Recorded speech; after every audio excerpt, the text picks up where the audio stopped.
Hey everyone, welcome back to another episode of the Doctors Building Wealth podcast. We're so excited to bring you a special episode from our 2024 Fast Fire to Freedom Summit. Now, if you missed the summit, you're in luck because over the next few episodes, we're going to bring back some of our keynote speakers from the conference.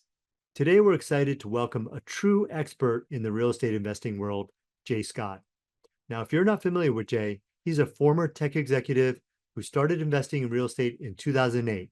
And over the last 15 years, he's bought, sold, and syndicated over $140 million worth of real estate. And today, he controls about 1,200 units nationwide. He's also the co-host of the Drunk Real Estate podcast, and he's also the author of 5 books on real estate investing. In today's episodes, Jay's going to dive deep into the current state of the economy. He's making some bold predictions about where the economy is heading, and he's going to answer questions like, will we face a recession in the next 12 to 18 months? What's going to happen with housing prices and mortgage rates?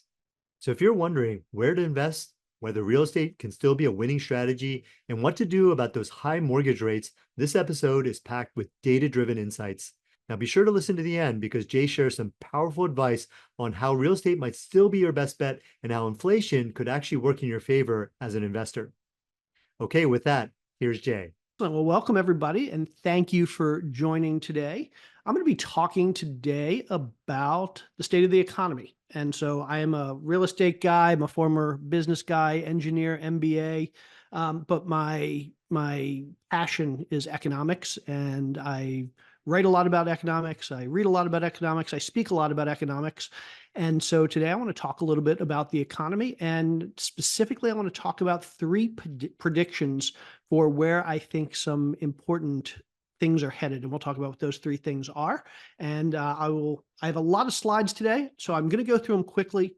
If anybody wants a copy of these slides for reference, don't hesitate to reach out to me. I'll let you know how to do that at the end. Happy to send you a copy of the slides and hopefully have a few minutes for questions as well. Quick disclaimer, standard disclaimer, this is all for educational purposes only. Please don't rely on anything here as investing advice. Don't trust anything I say without consulting your own professional consultants. Okay, a little bit of who I am. I mentioned I'm a former engineer and MBA. I spent most of my career at Microsoft out in California. I currently own about 1,200 units as a syndicator general partner. I own about 6,000 units as a passive investor. About $140 million assets under management. I'm a partner at Bar Down Investments with Ashley Wilson, my partner. I am the co-host of an amazing podcast called Drunk Real Estate, which you should definitely check out if you're interested in economics or real estate or investing or any of those topics. And I've written 5 books. Alrighty, let's make some predictions. I want to talk about 3 predictions. And when I say predictions, nobody has any idea what's going on in the economy or where things are headed. We're all just guessing. So I'm going to use the word prediction, but let's be realistic and know that even the smartest and most successful economists in the country are really just making guesses. It's hard, and we can look at the data and we can make educated guesses, but at the end of the day, that's really all they are, is guesses. But I want to guess, where are we headed in terms of the economy? So are we headed towards a recession over the next 12 to 18 months? Second, I want to guess, where are single family values going over the next few years? Can we expect single family values to go up, to go down? Are they going to crash? Are they going to spike again? And what's the data telling us? And then 3, I want to talk about interest rates, because that's been a big topic in the news the last couple of weeks. We know that there was the Fed dropped their core principal interest rate yesterday by a half point, and there's a lot of talk about what that means for mortgage rates. So when I say interest rates, I'm specifically talking about what are we going to see with respect to mortgage rates over the next couple years. All right, before we jump in, I'm a former engineer, so I'm going to start with a little bit of discussion about physics, because I think it relates to this topic of the economy and predicting or guessing where the economy is headed.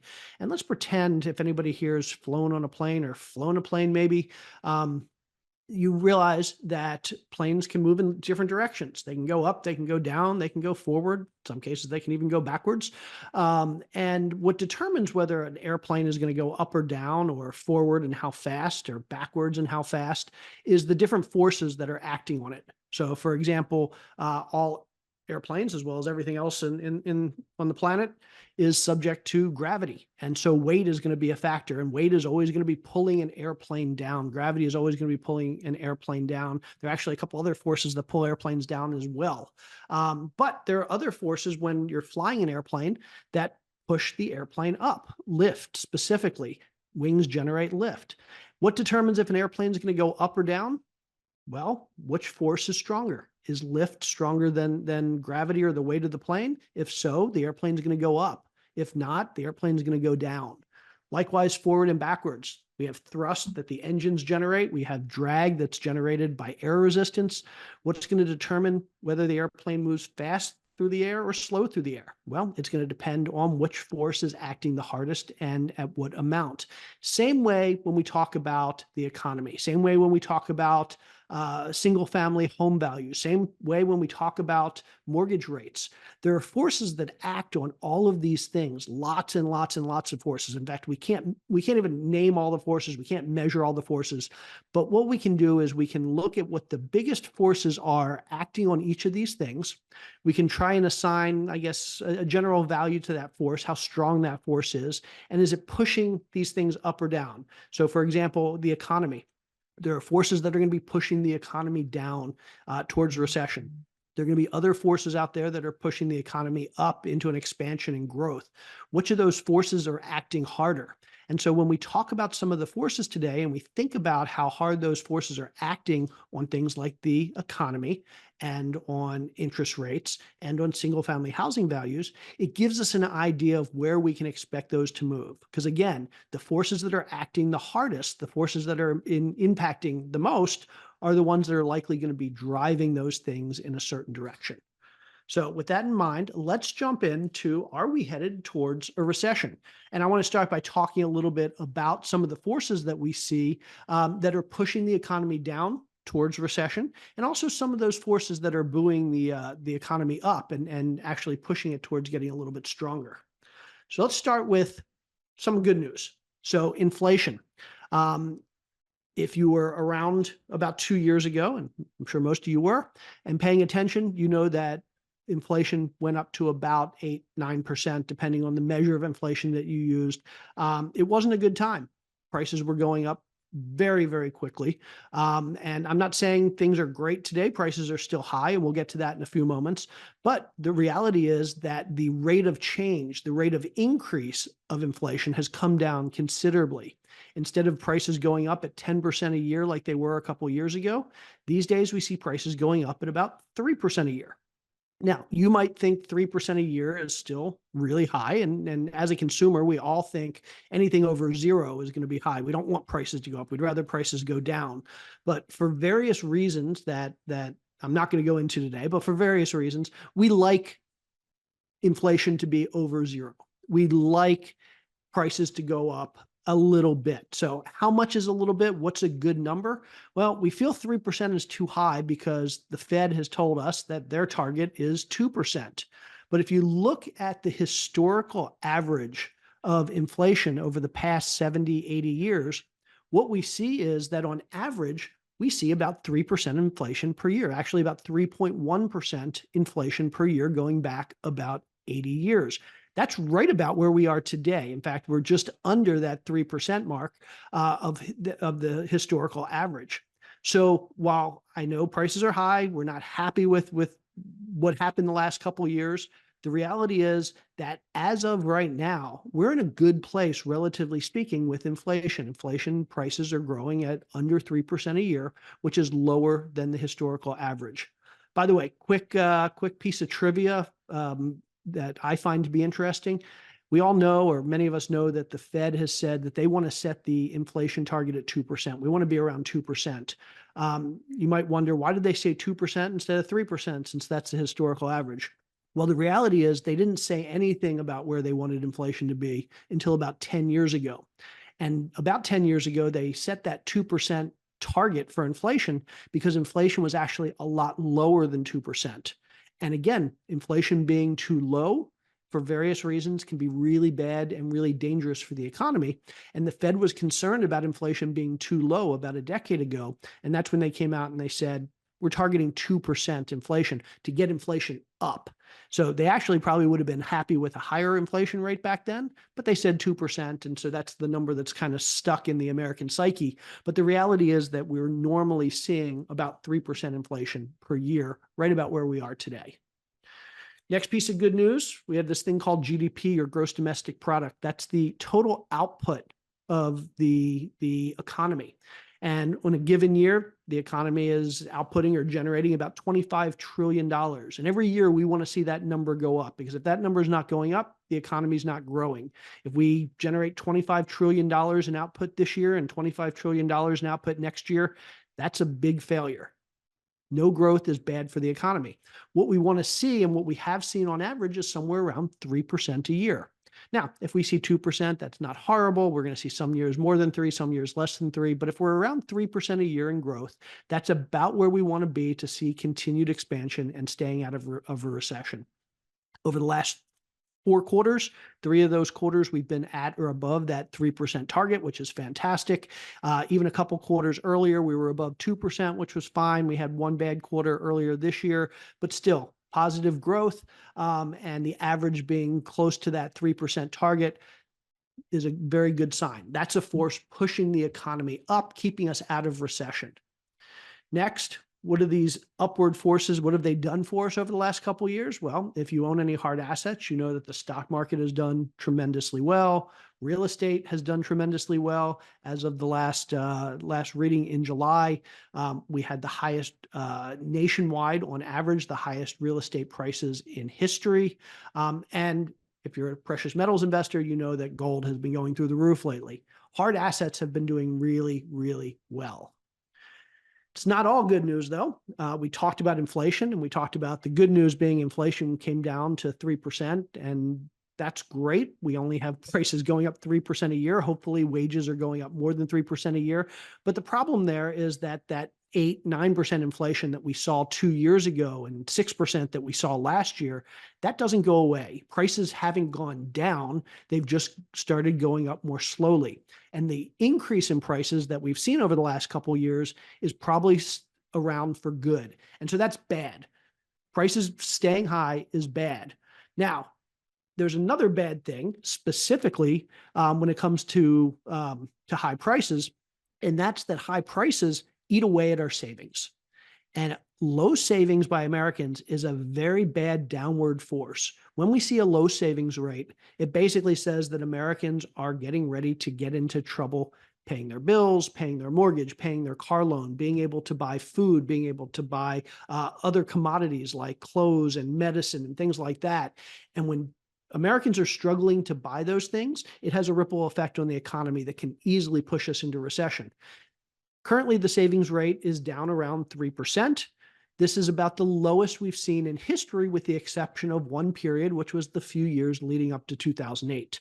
Now, I'm not saying that this was the cause of 2008. It certainly wasn't the cause of the crash we saw in 2008, but this was one of the driving forces behind why that recession was so much worse than a lot of other recessions we've seen in the history of this country, because the personal savings rate was so low in the years leading up to 2008. Americans didn't have that safety net. They didn't have that stash of cash, those reserves, to get them through the recession. And unfortunately, we're starting to see the same thing here. If we were to see a recession today or next week or next month, it would likely be worse than it would normally be, simply because the personal savings rate has been so low for the last several years. Next, not so good news on jobs. So there are 2 ways to look at the job situation, the employment situation. Number one, we can look at it from the employer side. This is the employer side. So employers are telling us that they are hiring a whole lot fewer people now than they were a couple years ago. That's bad. We want employers to hire. That's good for the economy. Employers not hiring is bad for the economy.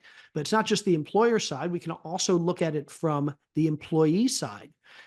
The Bureau of Labor Statistics, they poll people every month and they say, hey, how are you doing? Are you employed? Are you unemployed? Are your wages going up? Or your wages going down? And so not only are employers telling us that they're not hiring as much, but employees are telling us that they're being impacted by that lack of hiring. And we're seeing that through the increase in the unemployment rate. The unemployment rate historically is still at a reasonable number, 4.2%, which again, historically is not a bad number. 4.2% is almost full employment.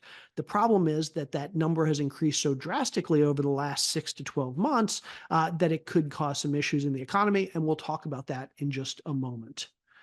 Next piece of bad news is that we have a lot of companies telling us that from their perspective, consumers and businesses are struggling. And while we may not be surprised to hear that at the low end of the socioeconomic spectrum, so I'll be a little bit stereotypical here, but people that eat at McDonald's, that tend to eat at McDonald's more, we're not surprised to hear that they're struggling. But the reality is Starbucks is saying it too. So people that are paying $8 for coffee are complaining and not buying as much coffee. Construction companies, home remodeling is down in the dumps. Home Depot is saying that consumers have stopped buying. Business travel is down. American Airlines is saying that they're very concerned about the next couple of quarters because it looks like their future revenue forecast is down. And then the tech world. So some of those big businesses that have a lot of money are starting to spend a lot less as well. So it really is the entire spectrum of both socioeconomic, consumer, business, low end, high end that's starting to get hit and are starting to get concerned about being able to make ends meet over the next couple years.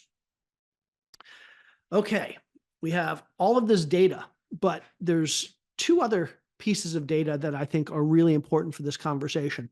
I talked about airplanes and forces, and the reality is you never see an airline pilot calculating the force of lift and calculating the force of gravity and calculating the force of thrust. They just know that for the last 10,000 times they've flown the plane, if they give it this much thrust and this angle, that the plane's going to go up. And if they turn the thrust back this much and give it this much of an angle, that the plane's going to go down. They just know that the things that have happened in the past have worked over and over and over again, and they trust that the things that have happened in the past are going to continue to happen in the future. If they keep doing the same things are going to happen. Well, we have two very trustworthy indicators from historical data of when we typically hit a recession, when we are heading towards a recession. The first is this thing called the SOM rule. And the SOM rule, without going into too much detail, basically says that we can use that unemployment number to determine if we are entering a recession.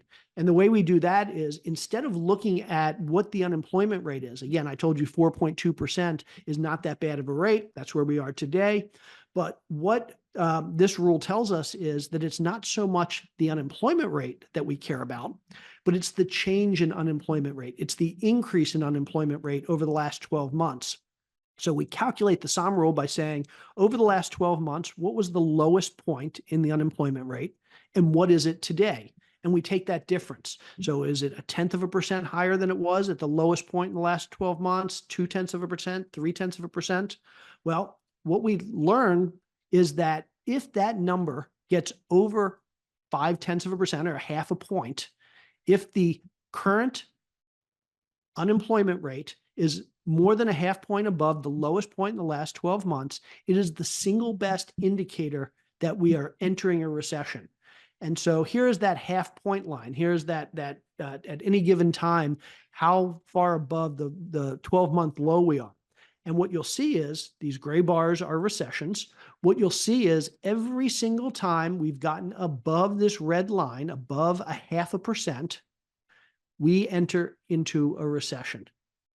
Every single time over the past 70 years that the unemployment rate has gone up 0.5 point in a year, that has indicated the start of a recession. Well, just last month, we got to 0.53% above the lowest point in the last 12 months. And so if you believe history is a good predictor of the future, and a lot of us do, literally the single best predictor of a recession was triggered about a month ago. And so based on this data, a lot of people believe that we are probably entering a recession right now. Now, could this be the exception to the rule? Could this be the one time that the rule is not true? Absolutely. And I'm not discounting the possibility that this time could be different, but it's been a very reliable indicator for the past 70 years. Second most reliable indicator is this thing called the yield curve. And I'm not going to go into detail on what that is, but long story short, basically we have this line that kind of shows us how much short-term treasury bonds are paying versus long-term treasury bonds. And what we like to see is that long-term treasury bonds are paying more than short-term treasury bonds. When that doesn't happen, when long-term treasury bonds pay less than short-term treasury bonds, we call that a yield curve inversion. And historically, with only one exception over the last 65 years, every time we see that yield curve inversion, that's forecasting a recession. By the time when it uninverts, when it gets back to normal, that forecasting a recession within the next 12 to 18 months. And what we saw was that we've had a yield curve inversion for the last 27 months. And then just about 2 weeks ago, we saw that yield curve de-invert, basically go back to normal.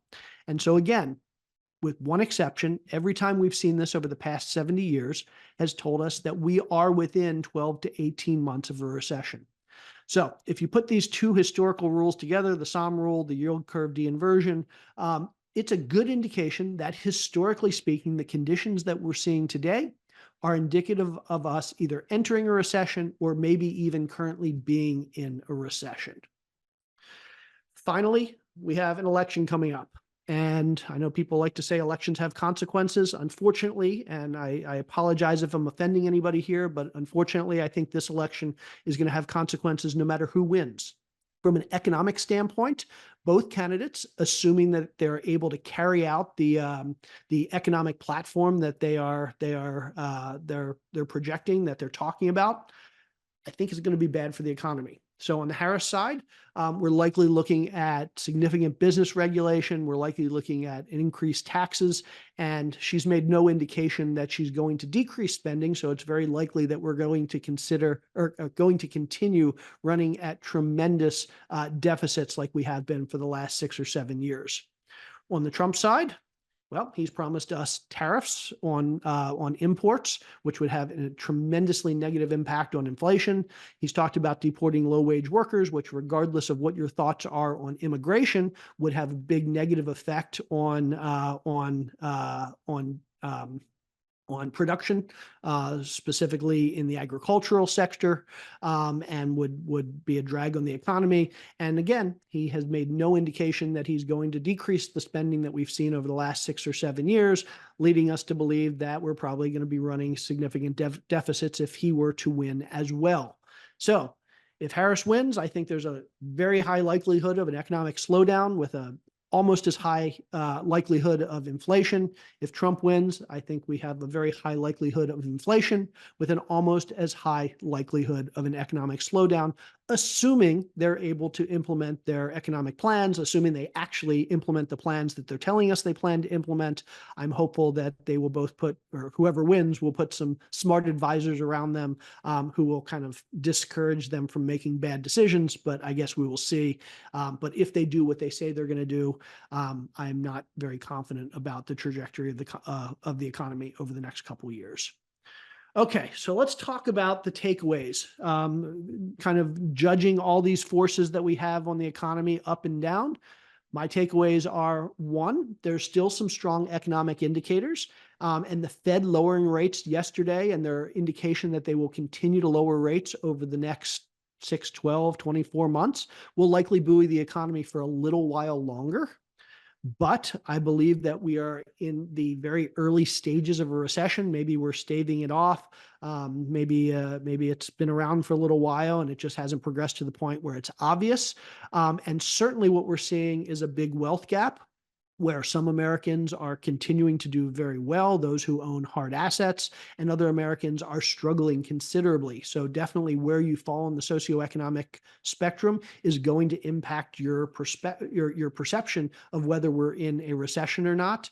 But I expect that for many Americans, things are going to get worse over the next 12 to 18 months. I do not believe it's going to be a 2008 type event. Note that we've had 36 recessions in this country in the last 160 years, and we've had two 2008 type events. We had 2008 and we had the Great Depression. Um, Basically, 2 out of 36 recessions have been horrendous events. The other 34 have been not fun. People have lost their jobs. We've seen increase in foreclosures, increase in bankruptcies. But at the end of the day, they were relatively short-lived, and we got past them. I expect that if we're seeing the beginning of a recession here, it's not going to be a 2008 type event. It's not going to be catastrophic. I don't think that it's going to be long-lasting either. But I think we will likely see increased unemployment, and I think we will see other economic softening over the next 12 to 24 months. Finally, as I mentioned above, I think it's very likely to hit the bottom 90% of Americans much harder than the top 10% because we're going to continue to see inflation, I believe, over the next several years, or higher than average inflation over the next several years. Those who hold hard assets are likely to continue to do well because inflation tends to be a big driver of hard asset value increases. So there's my takeaways for the whether I think there's going to be a recession or not. Let's jump into where I think single family values are going, housing values are going. Let's start with a little bit of history. This pretty little line right here is inflation. This is the inflation trend line going all the way back to about 1950. And again, as I mentioned earlier, we always see inflation. We actually need to see inflation to get the economic growth that we want. I know we don't like to hear that, but the reality is no inflation or negative inflation, de-inflation, could actually be worse for the economy than inflation itself. And so this is the inflation that we've seen over the past 70 or 75 years. Now, let's overlay on top of this the increase in home values over the last 70 or 75 years. And what we see is going back on this chart to about 1963, between 1963 and about 2004, there was a very, very direct correlation between housing values and inflation. In fact, housing values went up almost exactly at the rate of inflation for that 50 or so years. If you take this, and I don't have this chart on here now, but if you take this back to 1900, that correlation continues. Between 1900 and around 2004, there was a very direct correlation between the increase in inflation and housing values, the increase in housing values. And so it led many economists to theorize up to about 20 years ago that basically housing goes up at around the rate of inflation. Not a surprising conclusion. And we had over 100 years of data that kind of proved that out.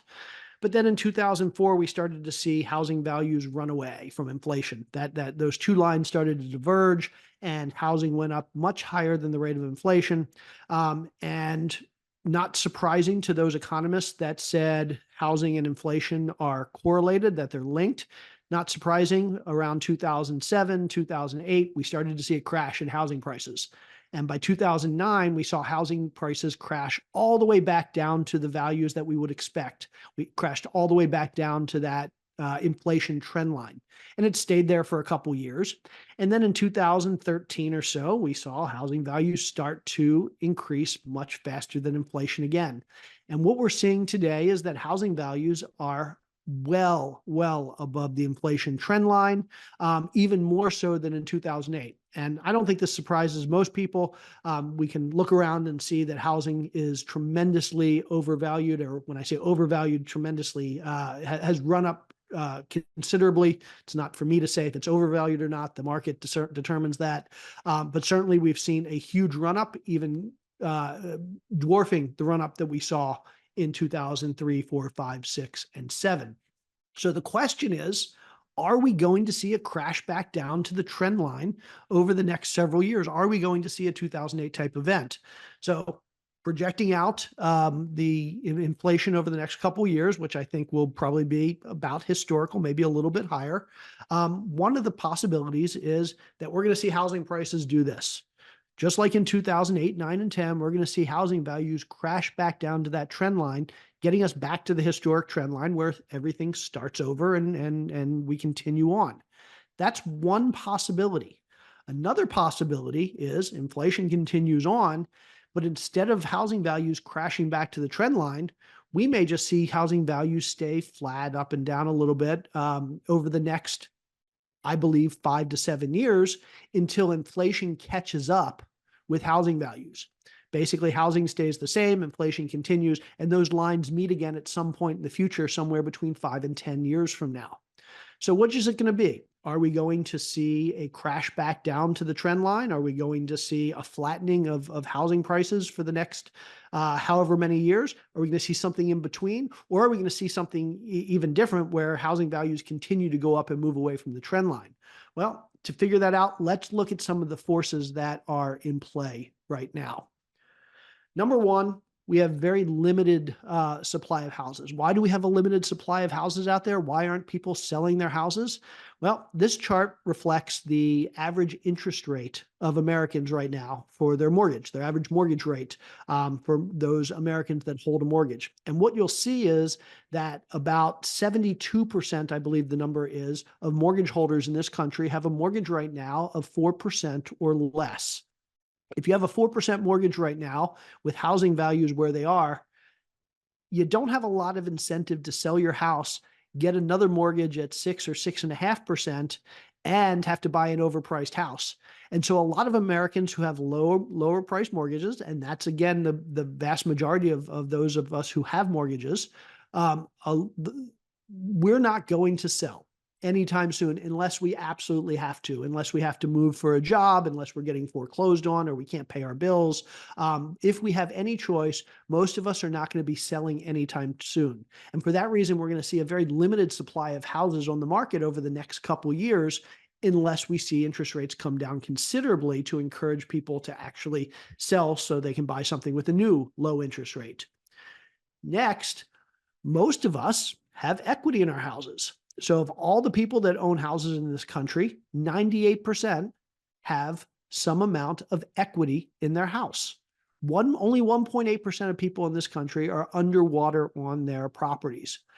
Assuming we don't see property values drop, it's likely that we will continue to see a very, very high percentage of Americans who have equity in their house, which means most are not going to have to fire sale their house. Most are not going to have to sell for much below market price, which means we're not going to see prices necessarily go down simply because people are forced to sell their houses. Even if people are forced to sell, they're probably going to get market value for their house, which means they're probably not going to contribute to appraisals going down or housing values dropping. That's the supply side. On the demand side, we see something similar. We see that we are in a tremendous deficit of houses and housing right now. So this is through 2002. We saw back in 2022, about 3.2 million unit deficit in terms of the number of units of housing we have compared to the number of units of housing that we need. And when I say that we need, obviously we don't have to have them, but we have about 4 million people right now in this country who are adults living with people who are not necessarily their spouse or their kids, or people who are forming new households, getting married, and need a place to live. We have about 4 million people who right now, if they had their choice, if they had the ability, would move into a separate or a different housing unit than the one they're currently living in. And by that definition, we're about 4 million houses or 4 million units short of the housing that we need in this country.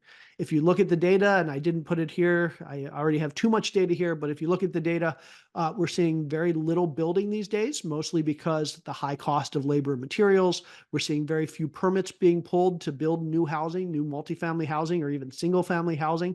So it's likely over the next several years, we're going to continue to see a deficit in the amount of housing we have available for the people that are looking for housing. So between the low supply and the high demand, we're likely going to continue to see the force on single family home values pushing up. We're likely to see home values propped up at least for the next several years. So takeaway here, single family housing market is significantly overpriced. We are going to see, as far as I'm concerned, a drop back to that trend line. We saw 113 years of data that indicated that inflation and housing prices move in tandem, and I believe that we're going to see them come back together again at some point in the future. But I do not believe that we're going to see a crash back down to that trend line.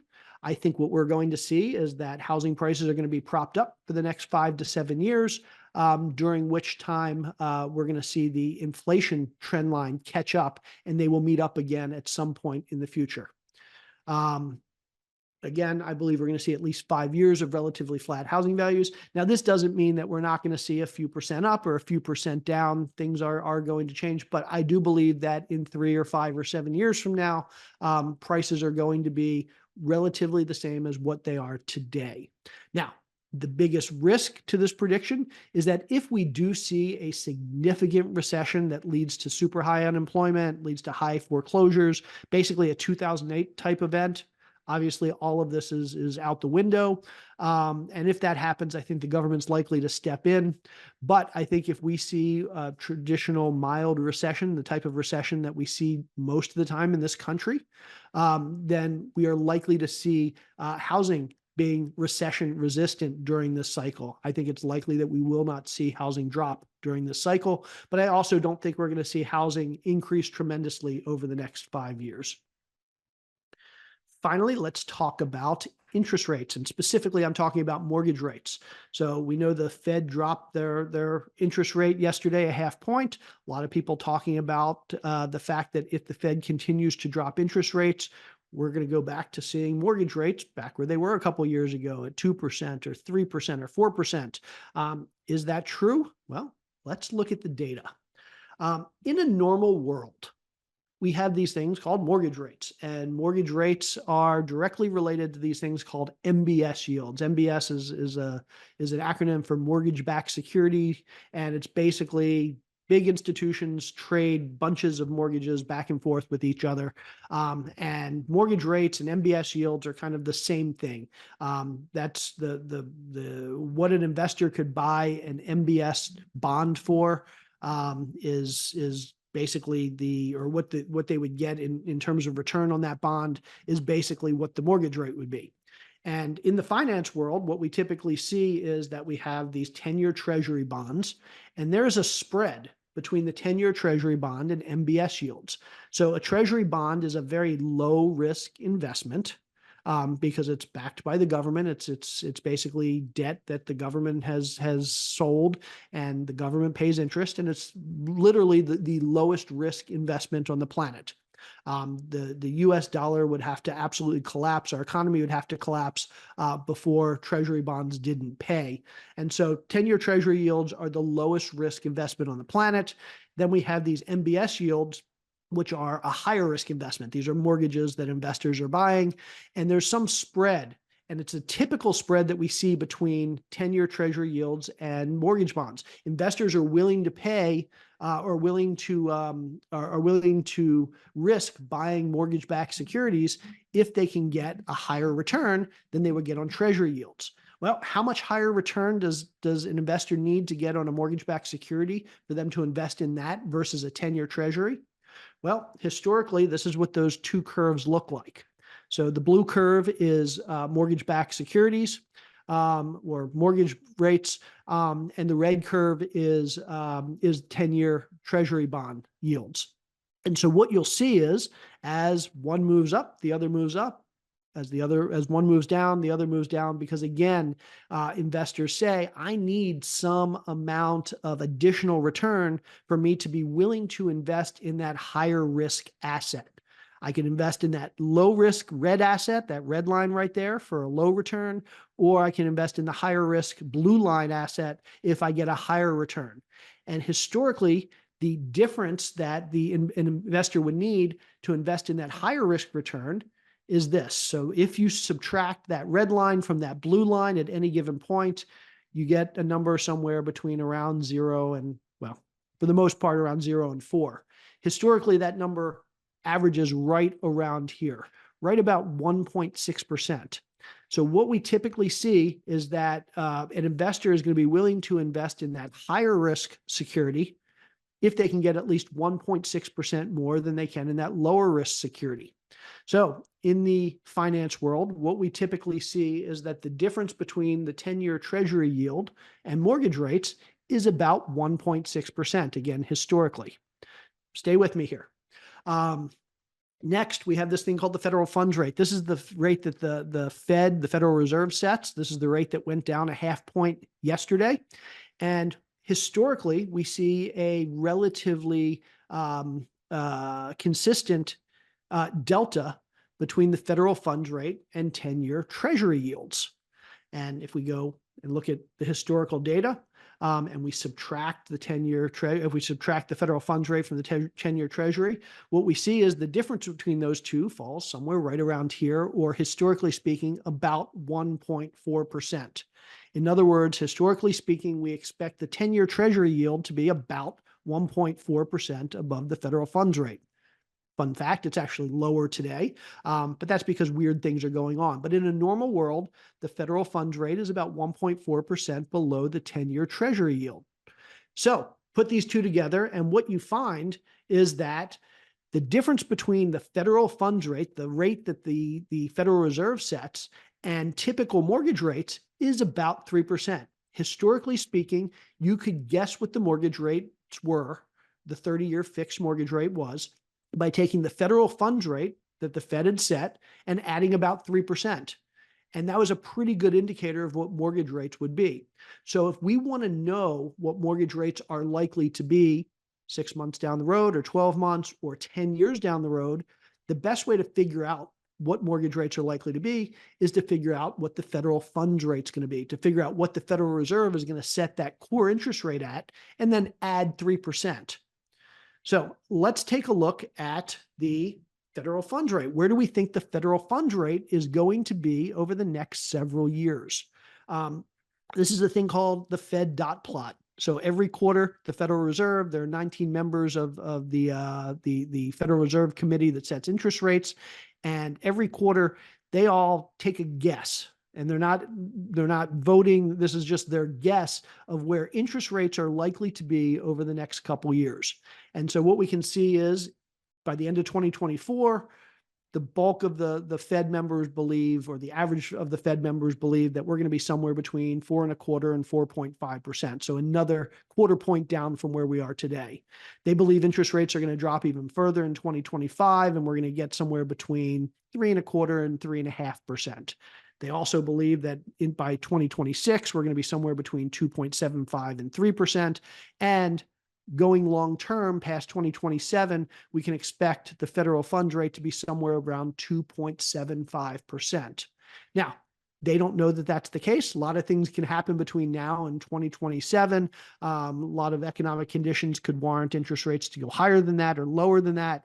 But our best guess at future interest rates right now is this dot plot that's literally the guesses of those people who set those interest rates. And they believe that over the next several years, we're going to see interest rates down to about 2.75%. Going back to what we were saying before, the best estimate of what mortgage rates are going to be far out in the future is about 3% above whatever the federal funds rate is. So if the Federal Reserve, if the committee members are correct that over the long term we should see a federal funds rate at about 2.75%, it's probably likely that we're going to see 30-year fixed mortgage rates at somewhere around 5.75%. Not the 3 or the 2 or the 4% that everybody's hoping, not the 8 or 9 that everybody's fearing, but right around the historical average of about 5.75%. Okay, so takeaway. Mortgage rates are likely to come down over the next couple of years. I don't think they're necessarily going to come down over the next couple of months. They may even go up over the next couple of months for reasons we're not going to talk. Have enough time. But over the next year or 2 or 3 or 4, it's very likely that mortgage rates are going to come down, but don't expect that we're going to get anywhere near where we were back in 2020 or 2021. In fact, let's hope we don't, because if we do, it's going to be because there was some catastrophic economic event that required the Fed to essentially drop interest rates to zero again, like they did during the pandemic. We don't want that to happen. I do believe that rates will get down in the mid fives by 2026, probably a little bit more aggressive than what historic numbers tell us. Again, for reasons I'm not going to go into now, but I'm a little bit more bullish on rates than what that historic number would say. And so my guess is that by 2026, mortgage rates are going to settle somewhere in the mid 5% range. And until something significant happens in the economy, I suspect that we will we will be around that number for the long term. Okay, finally. So what do we do now that we have all this information? What can we do with this information? What does it tell us as investors we should be thinking about, and what types of action should we be taking? My opinion, well, thanks to inflation, I think real estate is likely to hold up better than most other asset classes. If we are heading into a recession over the next 12 to 24 months, it's likely that equities, the stock market, are likely to get hit. Real estate, on the other hand, thanks to inflation, is likely to continue to go up and up and up. So my biggest recommendation for anybody that's listening is keep investing in real estate, especially if you're doing it for a long-term hold. We may not see a ton of cash flow over the next couple of years because interest rates are high.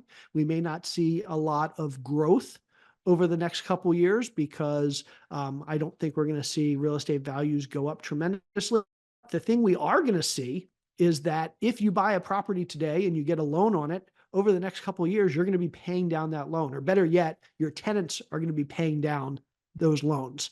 And so even if you're not generating a ton of cash flow, even if the value of the property isn't going through the roof, you're going to be building equity through principal pay down. Your investors or your tenants are going to be paying down your mortgage, and you're going to be getting the tax benefits, which may be even more important over the next couple of years if we see higher taxes. Next, I think the stock market, the equities market could suffer, specifically because if we start to see a recession, if we start to see layoffs, if we start to see a tightening in the lending market, we could see businesses struggle. And when businesses struggle, the stock market struggles for obvious reasons. The exception to the above, if you're a business investor, or if you like investing in the stock market, or if you're an angel investor, or if you invest in VC funds, I think what we will likely see is that the government and the private sector over the next couple of years are going to invest in sectors that are going to help us drive costs down. So the best way to win this economic war that we're constantly in with ourselves is to increase productivity, to increase automation. And literally, AI may be the single best opportunity for us to do that in the history of this world. And so I expect that over the next couple of years, we're going to see tremendous investment by both the government and the private sector in AI and other deflationary technologies. And I think it's going to be bigger than the internet stocks of the late 90s. So if you are going to invest in equities or businesses, that's the sector that I would focus on. Gold and silver, I don't know if it's going to continue to go up. I don't consider gold or silver or any other precious metals to be an investment, but it's a good store of value. It's a good hedge. I think everybody, if you have enough money, if you have your reserves and you have your investments, take a little bit and put it in gold and silver, or maybe even Bitcoin. Bitcoin's obviously higher risk. I'm not advocating anybody buy Bitcoin, but there's good reason to believe that at least in the short term, we could see it rally thanks to some of the things we see going on in the broader economy. And then finally, I don't think now is going to be a great time to hoard cash. Everybody knows cash is king, and that is true. We should keep enough cash that we have reserves, that we can jump on great opportunities. But I wouldn't consider cash to be a good investment right now for obvious reasons, especially if we see inflation continue to increase. So keep enough cash that you're comfortable and that you're safe and that you have opportunity funds, but don't necessarily hoard cash. Okay, and that is my presentation.